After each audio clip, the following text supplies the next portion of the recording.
সবাইকে Bangla study success চ্যানেলে স্বাগত। আজকে আমি তোমাদের নবম শ্রেণী দ্বিতীয় পর্যায়ক্রমী মূল্যায়নের মডেল 5 এর সমস্ত ছোট প্রশ্নের উত্তর আমি করাবো।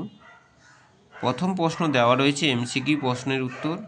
যে গাছটি বুড়িয়ে ওঠে কিন্তু মুড়োয় না, সেটি কি? সেটি নোটে গাছ। নোটে গাছ। গঙ্গাসাগরের ঢেউয়ে ডুবে গেছে কে? গঙ্গাসাগরের ঢেউয়ে ডুবে গেছে মেঘ। হিন্দি গদ্যের উপরও বাইয়ের যে প্রভাব পড়েছে, বইয়ের যে প্রভাব পড়েছে সেটি হচ্ছে ফার্সি হবে। ফার্সির প্রভাব পড়েছে। রাধারানী কিসের মালা গাঁথিয়াছিল? এটা হচ্ছে বুনো ফুলের হবে। বুনো ফুলের মালা গাঁথিয়েছিল। নিজেদের পালক ছিঁড়ে নিজেরাই খায়, গ্রিপ পাখি। নিজেদের পালক ছিঁড়ে নিজেরাই খায়। মিস বুলের বয়স কত? প্রায় 50। গয়েরটা প্রায় 50।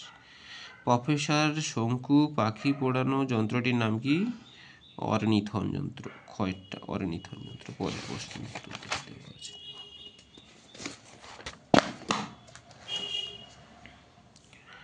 ব্যথিত গন্ধের ক্লান্ত নীরবতা। কার ব্যথিত গন্ধের কথা বলা হয়েছে এখানে? আচ্ছা, এটা হচ্ছে আকাশে সাতটি তারা থেকে নেওয়া হয়েছে। এখানে লিখে রাখা হয়েছে, দেখো। আকাশে সাতটি তারা কবিতায় কবি রূপসী বঙ্গপ্রকৃতির সন্ধ্যার সমাহিত রূপের বিষণ্ণতার ব্যথিত গন্ধের ক্লান্ত নীরবতা উপলব্ধি করেছেন।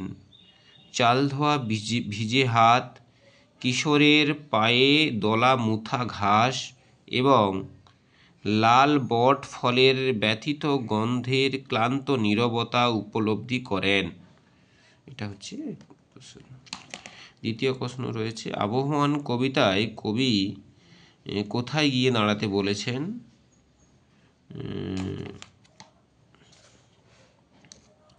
কবি নীরেন্দ্রনাথ চক্রবর্তী আবহমান কবিতাটিতে প্রবাসী মানুষকে ফেলে আসা গ্রাম বাংলার উঠোনের লাউ মাচাটির পাশে দাঁড়াতে বলা হয়েছে।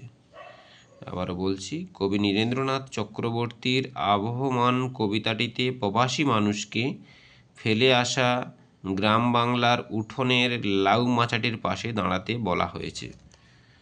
পরের প্রশ্ন। নব সৃষ্টি প্রবন্ধে লেখক সৈয়দ মুজতবা আলী কোন উর্দু কবির নাম উল্লেখ করেছেন? ইকবালের কথা বলা হয়েছে। উর্দু কবি ইকবালের কথা বলা হয়েছে। পদ্মলোচন শাড়ির দাম হিসেবে রুক্মিণী কুমারের কাছে থেকে কত টাকা নিয়েছিল? 8 টাকা 14 আনা নিয়েছিল। আচ্ছা, মিস মুলার মঠাধ্যক্ষ সুলভ সংকল্পটি দুটি কারণে কখনো সফল হবে না। তার কারণ হচ্ছিল তাঁর রুক্ষ মেজাজ 1 নম্বর। 2 নম্বর ছিল অদ্ভুত অস্থির চিন্ততা। আচ্ছা, পৃথিবী কোন বাচক বিশেষ্য? সংজ্ঞাবাচক বিশেষ্য। পৃথিবী হবে সংজ্ঞাবাচক বিশেষ্য। আচ্ছা, বিশেষণের বিশেষণ পদের একটি প্রকারটি বাক্যের প্রয়োগ করে দেখাও। টকটকে লাল জামা। টকটকে লাল জামা। ড্যাশ এই কথা বলেছে।